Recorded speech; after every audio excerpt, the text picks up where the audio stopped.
So this week we want to talk about the Turkish politics, and we want to have a look like how it's going to shape beyond 2023. Why? Because there will be election in September, if I am not wrong, in September 2023.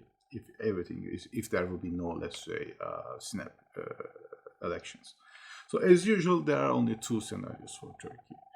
Either if AKP, which is Erdogan's party, with the Nationalist Party, MHP, wins the elections, or otherwise. So there is one thing clear about, as far as we make our analysis, that whatever will be the result, it will be a mess. It's already granted. So it does not really depend on who wins the elections, and seems that the margin will not be important, but afterwards are important. So let's review our two scenarios. What if the Erdogan is going to lose the elections in 2023? It will not be clear how the government or the new government will form or even last if this happens. Because in cases Erdogan loses, it's clear that all the coalition party groups will demand a chair in the new administration. That means a careful and a delicate arrangement in administration shall be made. It will be extremely difficult to win the hearts and the minds of the public if it is the case then. While Turkish economy is fragile and foreign policy is delicate, focusing on domestic issues will weaken the Turkey elsewhere.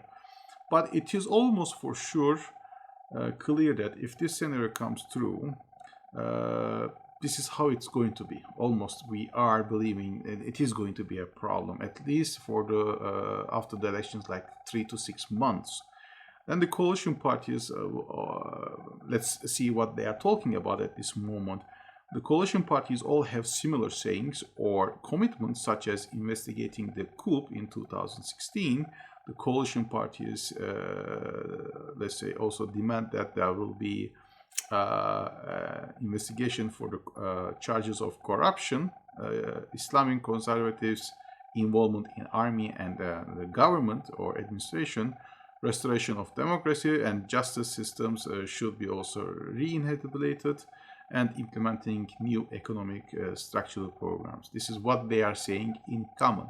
While doing so, how the new foreign policy will be shaped is a question.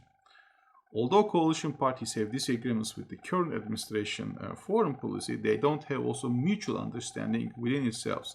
So let's look at the CHP. So CHP doesn't agree with the Turkey's involvement in Libya or Syria, while EU party has somehow agrees or much more aligned with the existing government. More importantly, HDP, the Kurdish party, which is supporting the Turkish origin people, let's say, completely wants a different security and a foreign policy in the agenda. However, there are some areas where all parties might meet, but there are also investigation of coup, corruptions and corruption accusations, restoration of democracy, and the justice systems are almost clear that they are going to align with. What if AKP and or Erdogan wins? Then AKP's increased utilization of the interfering election systems and economy will further politicize the country's economic management and potentially radicalize the opposition and the opposition parties. This will increase the risk of foreign companies doing business in Turkey. If Erdogan wins, he wants to change the electoral system in Turkey, and there is a simple fact behind that, because he is aware that he is losing ground. The average of the polls shows that Erdogan can win in between 40 to 45, but I look for today only Erdogan's party, it's around 30-35%.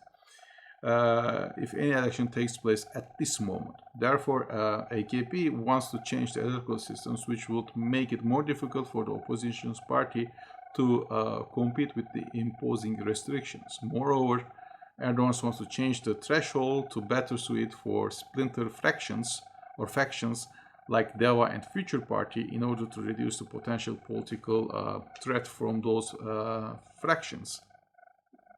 In both cases, it becomes almost obvious that Turkey will be divided politically. There will be no unity among the public, whoever, whatever wins.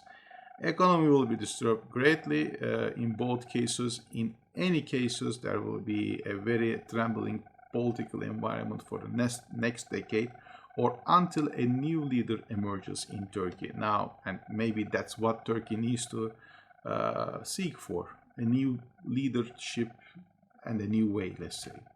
So if you like this video, please press on the like button and subscribe yourself to our channel. Wherever you are, please stay safe. Have a nice day. Bye.